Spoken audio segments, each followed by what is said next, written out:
가수 노사연이 불렀던 만남이라는 노래가 있습니다. 우리 만남은 우연이 아니야. 그것은 우리의 바람이어서 이 노랫말로 운명 같은 서로의 사랑을 노래했습니다. 오늘 우리 본문은 나인성 과부와 예수님의 만남을 다루고 있습니다. 이 만남 역시 우연이 아니었습니다. 오늘 본문 11절에 보시면 그 후에 예수께서 나인이란 성으로 가실새 제자와 많은 무리가 동행하더니 라고 했습니다. 그 후에라는 것은 다음 날을 뜻합니다. 그 전날 예수님께서는 가버나움이라는 지역에서 백부장의 사랑하는 종의 병을 고쳐주셨습니다. 그리고 그 다음 날 예수님께서 나인이라는 성으로 가셨다는 겁니다. 이 가버나움에서 나인성까지 거리가 약 한 40km로 추정이 됩니다. 요즘에 차를 타면은 1시간도 안 걸리게 가는 거리지만은 당시에 도보로 걷는 거리 40km. 여러분 하루에 몇 킬로 걷습니까? 저는 하루에 한 5km 걷는 거 이게 참 쉽지 않습니다. 40km라는 것은 온전히 하루길에 해당되는 거리입니다. 왜 예수님께서 나인성으로 이렇게 가셨을까요? 12절에 그 이유가 등장합니다. 성문에 가까이 이르렀을 때에 사람들이 한 죽은 자를 메고 나오니 이는 한 어머니의 독자요 그의 어머니는 과부라. 그 성에 많은 사람도 그와 함께 나오거늘.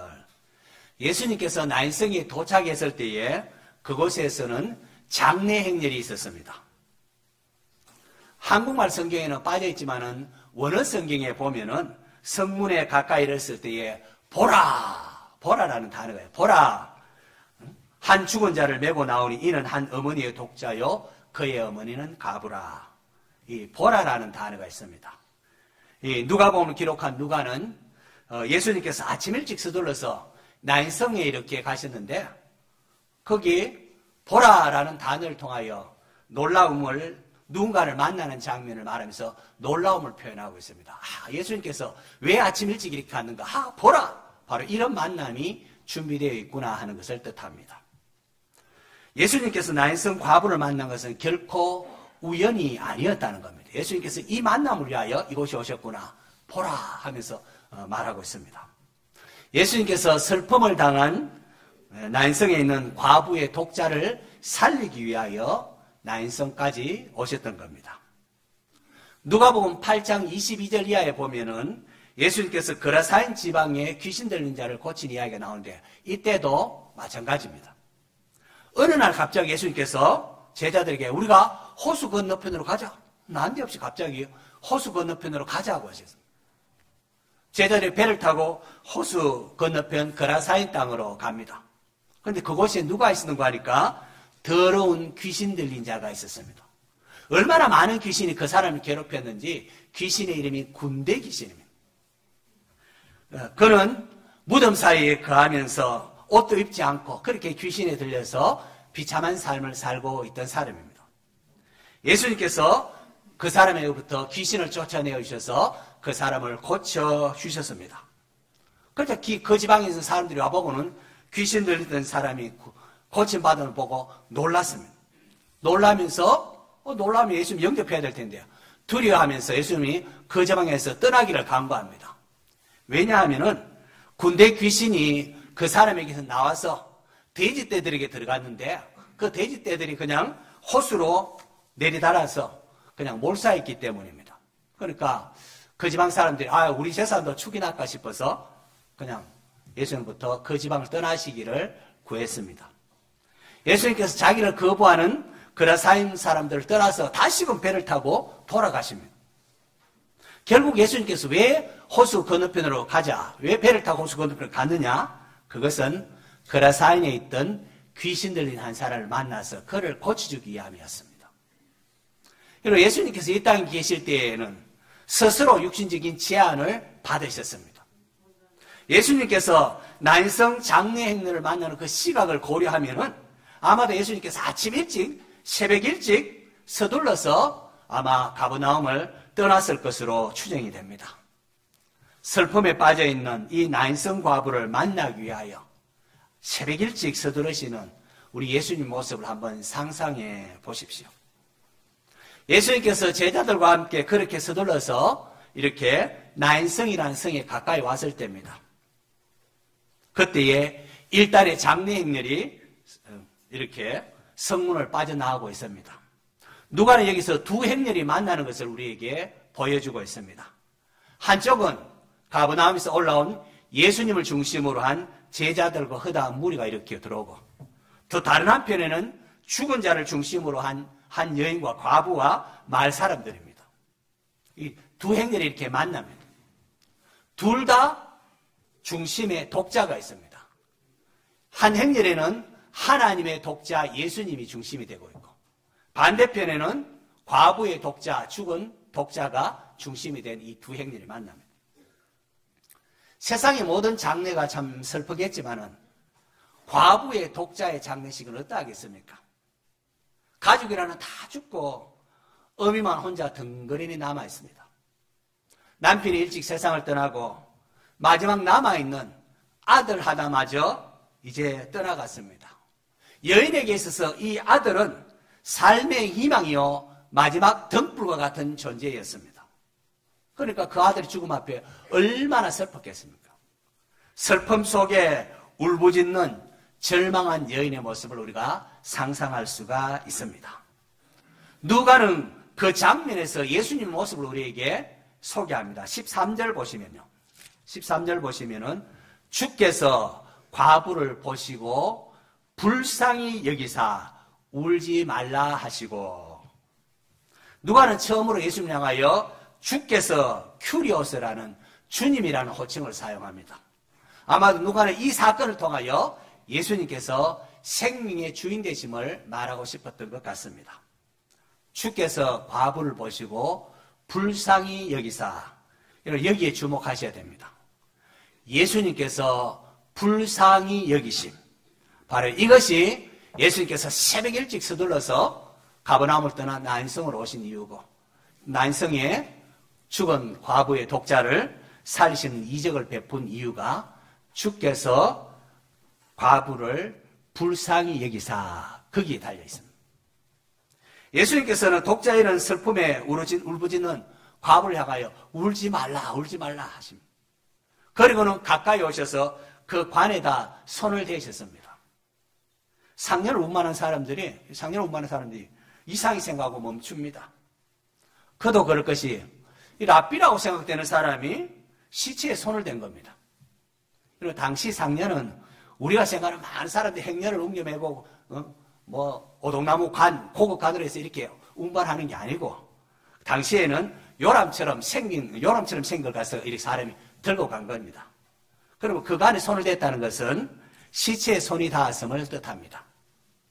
이것은 당시 유대인 랍비들로서는 생각할 수 없었습니다. 랍비는 그렇게 하지 않습니다. 어느 랍비도 시체에 손을 대지는 않습니다. 왜냐하면 그렇게 하면은 의식적으로 부정한 사람이 되기 때문에 그렇습니다. 그런데 예수님께서 그런 것을 아랑곳하지 아니하고 그 관에다 시신에다가 손을 대셨습니다. 예수님께서 부정한 것을 만지심으로 랍비의 관습을 어기셨습니다. 왜 그랬을까요? 시신을 만지면은 부정하다고 말씀하시며 율법에 기록하게 하신 분이 바로 예수님 아니십니까? 율법을 주신 분이 주님이십니다. 예수님께서 이적을 베풀려고 하려면 굳이 그 관에 시신에 손을 댈 필요가 없었습니다. 그 앞서 어제 가버나움에서 백부장이 사랑하는 종을 고칠 때는 말씀만 하고 그 집에 찾아가도 아니하고 말씀만으로 그 종을 고쳐 주셨습니다. 요한복음에 죽은 나사로를 살리실 때도 그냥 말씀으로만 나사로에 나오느라 그렇게 하셨어요. 예수님께서는 말씀만으로 능히 놀라운 기적을 베푸실 수 있는 분이십니다. 그런데 왜 많은 사람이 지금 지켜보는 가운데 랍비라면 하지 말아야 할 그런 행동을 하셨을까요? 성도 여러분, 이 율법에 담겨 있는 하나님의 마음을 우리가 읽지 못하면은 경건이라는 이름을 행하는 우리 모든 것이 외식이 되고 맙니다. 하나님께서 시신을 만지느냐는 부정하다라고 말씀하신 것은 이것을 통하여 죄로 인한 죽음의 비참함을 주목하도록 하기 위함이었습니다. 그리고 이 죄의 전염성을 지적하기 위한 것이기도 합니다.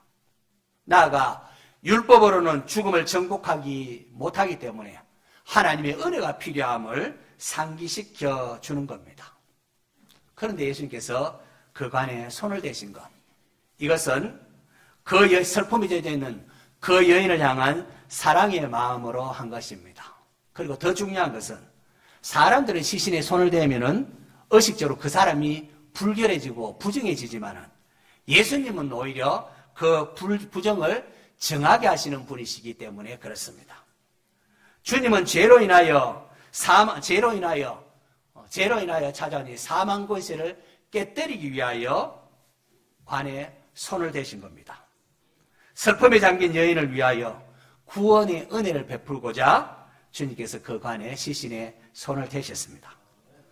관을 맨 사람들이 예수님의 행동을 인하여 이게 무슨 일이냐 멈춰 섰을 때에 주님께서 말씀하십니다. 청년아, 내가 네게 말하노니 일어나라. 주님의 말씀이 선포되었을 때에 죽은 청년이 벌떡 일어나더니만은 말도 하고 그렇게 합니다. 할렐루야. 얼마나 놀랐겠습니까? 사람들이 얼마나 놀랐겠어요. 와, 하나님이 큰 선지자를 우리 가운데 보내셨구나 하면서 놀랐습니다. 예곡하며 슬픔에 젖어있던 행렬이 순식간에 우와, 이게 어찌 된 일이냐, 하나님을 향하여 감사하며 찬송하는 행렬로 변했습니다.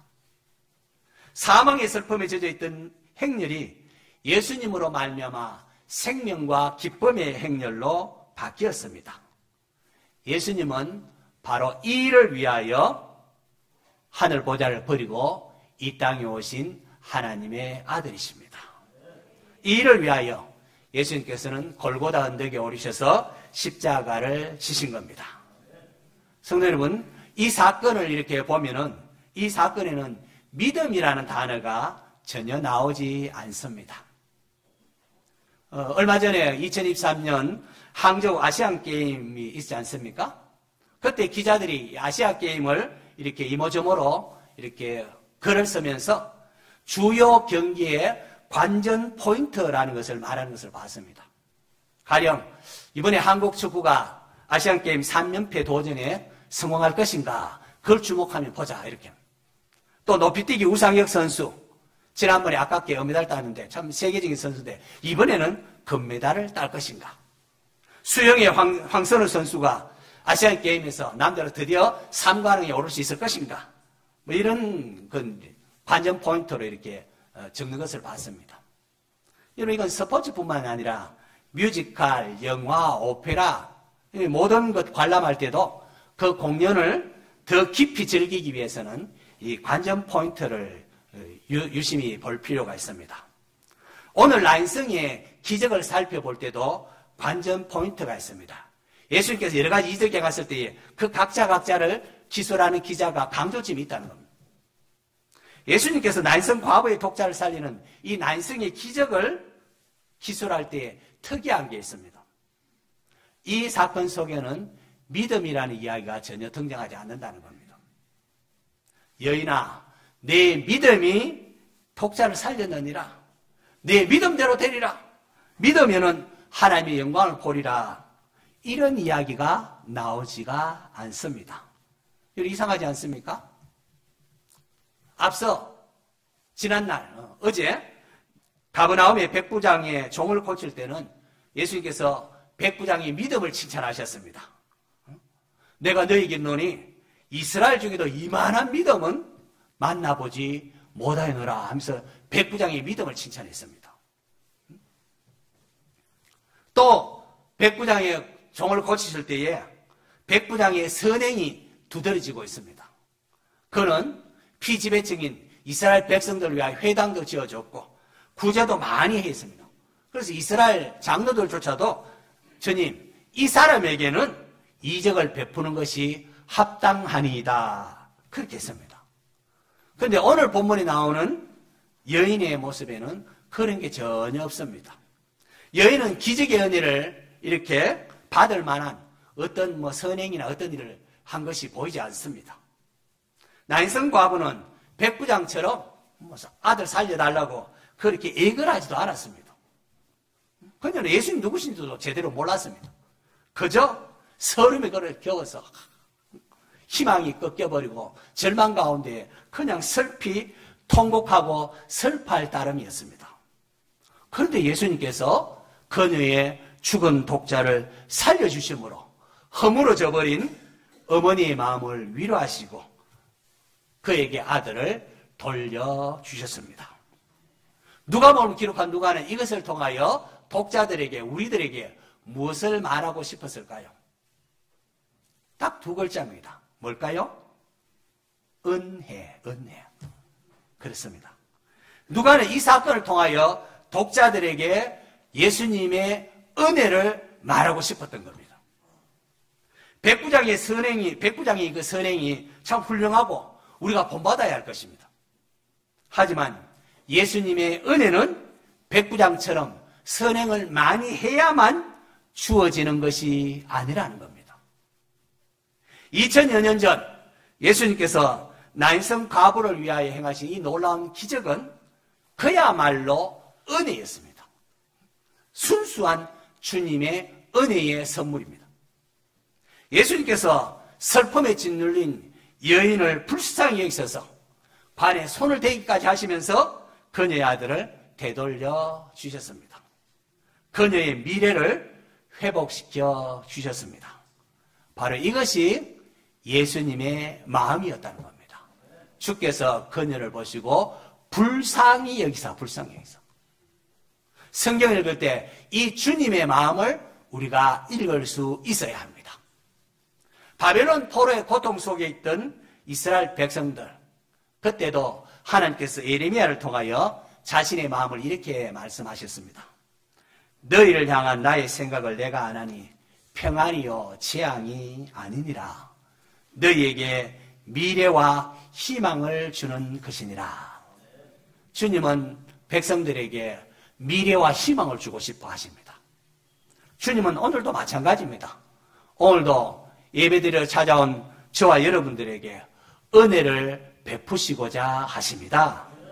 주님께서 이 땅에 오심은 나인성 과부를 불쌍히 여긴 것 같이 죄로 인하여 영원히 죽은 우리 인생을 불쌍히 여기셨기 때문입니다.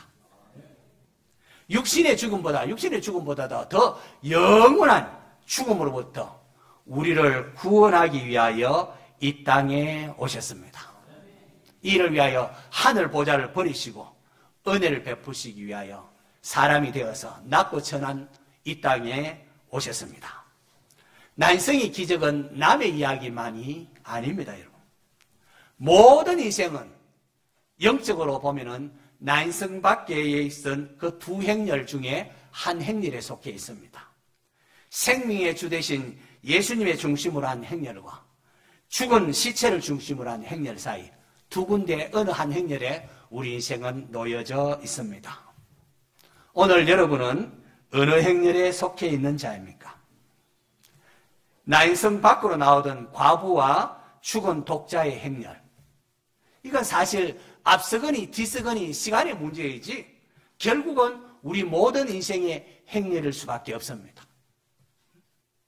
이러한 인생의 생명을 주시기 위하여 예수님께서 이 땅에 오셨습니다. 예수님께서는 나인성 과부의 죽은 아들을 다시 살리심을 통하여 자신이 바로 생명의 주인이심을 우리에게 보여주셨습니다. 예수님은 하나님의 아들이십니다. 사망 권세를 멸하기 위하여 이 땅에 오신 분이십니다. 이를 위하여 골고다 언덕에 오르셨고 십자가에서 우리의 죄를 대신 담당하셨습니다. 그 하나님의 아들을 믿는 자에게는 생명이 있고 아들을 믿지 않는 자에게는 생명이 없습니다. 그게 이제 성경의 가르침입니다. 이 시간 주님은 말씀을 통하여 저와 여러분을 찾아오고 계십니다. 예수님께서 절망 가운데 있는 과부를 불쌍히 여기셨습니다. 그리고 은혜를 베푸셨습니다. 아무것도 한 것도 없는데 은혜를 베푸셨습니다. 슬픔을 당한 나인성 과부를 찾아와 만나주시고 희망을 회복시켜 주셨습니다. 마찬가지로 만왕의 왕이신 예수님께서 날 먼저 사랑하시고 날 찾아와 주셨습니다. 하늘의 영광의 보좌를 버리고 죽은 우리의 영혼을 다시 살리기 위하여 이 땅에 오신 것입니다. 예수님께서 우리를 불쌍히 여기사 찾아오심, 바로 이것이 하나님의 사랑이요 긍휼이요 말할 수 없는 은혜입니다. 예수님은 지금 여러분을 위로하시며 은혜 베푸시기를 원하십니다. 그분은 능히 우리를 위로하실 수 있는 생명의 주님이십니다. 죽은 시체가 살아날 뿐만 아니라 이제는 완전히 끝났다, 완전히 절망이라 생각되는 그곳에 감사와 찬양의 꽃을 피울 수 있는 능력의 주님이십니다. 울지 말라 말씀하신 그 주님의 은혜가 오늘 예배드려 나온 저와 여러분 모두에게 있기를 축원합니다.